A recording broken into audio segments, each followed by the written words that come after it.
Good morning students. आज रसायन विज्ञान अध्याय 4 पदार्थ धातु और अधातु में हम लोग क्वेश्चन नंबर 9 के बारे में स्टडी करेंगे, अध्ययन करेंगे। ठीक है। क्वेश्चन है, क्या होता है जब तनु सल्फ्यूरिक अम्ल कॉपर प्लेट पर डाला जाता है। ठीक है। और दूसरा क्वेश्चन है, लोहे की कील कॉपर सल्फेट के विलयन में रखी जाती है। संबंधित अभिक्रियाओं के शब्द समीकरण लिखिए। ठीक है। तो बेटा हम आपको उससे पहले विस्थापन अभिक्रिया के बारे में बता दें, क्योंकि ये दोनों ही क्वेश्चन विस्थापन अभिक्रिया पर आधारित है। ठीक है। तो विस्थापन अभिक्रिया किसे कहते हैं। ठीक है। देखिए लिखा है, ऐसी रासायनिक अभिक्रिया जिसमें अधिक अभिक्रियाशील तत्व अपने से कम अभिक्रियाशील तत्व को उसके यौगिक से विस्थापित कर देता है। ठीक है। अधिक अभिक्रियाशील तत्व है वो अपने से कम अभिक्रियाशील तत्व को उसके यौगिक से विस्थापित कर देता है, उसे विस्थापन अभिक्रिया कहते हैं। तो विस्थापन अभिक्रिया की परिभाषा आपको समझ में आ गई होगी। ऐसी रासायनिक अभिक्रिया जिसमें अधिक अभिक्रियाशील तत्व अपने से कम अभिक्रियाशील तत्व को उसके यौगिक से विस्थापित कर देता है या देती है। ठीक है।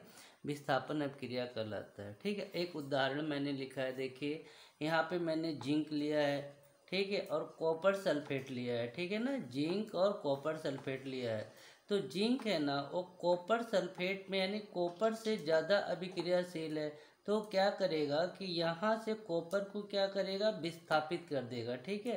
तो देखिए इसके यौगिक यानी इस यौगिक में से ये कॉपर को विस्थापित करके इधर बाहर निकाल दिया और खुद जिंक सल्फेट बना दिया। ठीक है ना।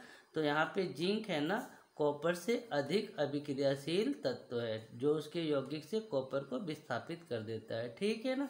तो थोड़ा ध्यान रखिएगा। तो पहला प्रश्न आपका है कि तनु सल्फ्यूरिक अम्ल कॉपर प्लेट पर डाला जाता है तो क्या होता है। तो बेटा हम आपको बता दें कि अम्ल है ना, वो दो प्रकार के होते हैं। एक तो होता है तनु अम्ल और एक होता है सांद्र अम्ल। ठीक है। तो तनु अम्ल में ना पानी की मात्रा ज़्यादा होती है अम्ल से। ठीक है। और सांद्र में ना अम्ल की मात्रा ज़्यादा होती है, उसमें अम्ल ज़्यादा रहता है और इसमें पानी ज़्यादा रहता है। तो देखिए पहला क्वेश्चन है, तनु सल्फ्यूरिक अम्ल कॉपर प्लेट पर डाला जाता है तो क्या होता है। तो तनु सल्फ्यूरिक अम्ल अगर आप कॉपर प्लेट पर डालोगे तो कोई अभिक्रिया नहीं होगी, क्योंकि ये तनु है और तनु में पानी की मात्रा ज़्यादा होती है। तनु सल्फ्यूरिक अम्ल में पानी की मात्रा ज़्यादा होती है तो कोई अभिक्रिया नहीं होगी। ठीक है। फिर नीचे मैंने लिखा है सांद्र सल्फ्यूरिक अम्ल, इसमें अम्ल की मात्रा ज़्यादा होती है। तो जब इसे हम कॉपर प्लेट पर डालते हैं तो कॉपर सल्फेट जल और सल्फर डाइऑक्साइड गैस बनती है। ठीक है ना। ध्यान रखिए बेटा, अम्ल दो प्रकार के होते हैं। ठीक है। एक तो तनु अम्ल होता है और एक सांद्र अम्ल होता है। तनु अम्ल में अम्ल तो होता है लेकिन इसमें जल प्लस अम्ल होता है। तो इसमें क्या होता है ना कि जल की मात्रा ज़्यादा होती है।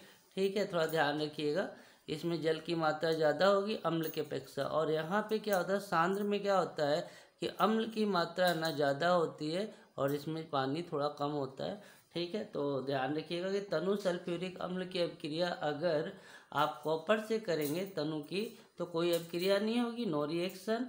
और अगर सांद्र सल्फ्यूरिक अम्ल की अभिक्रिया अगर कॉपर प्लेट से करेंगे, ठीक है, तो क्या होगा, कॉपर प्लेट से करेंगे तो कॉपर सल्फेट बनाएगा, जल बनाएगा और सल्फर डाइऑक्साइड बनाएगा। कॉपर सल्फेट का फार्मूला CuSO4, Cu कॉपर और SO4 सल्फेट, कॉपर सल्फेट। फिर वाटर का फार्मूला है, यहाँ पे देखिए जल का फार्मूला H2O है और सल्फर डाइऑक्साइड का फार्मूला है SO2। ठीक है ना। तो थोड़ा ध्यान रखना है। फिर दूसरा क्वेश्चन बोला है कि लोहे की कील कॉपर सल्फेट के विलयन में रखी जाती है तो क्या होगा। तो देखिए ये लोहा का प्रतीक है Fe।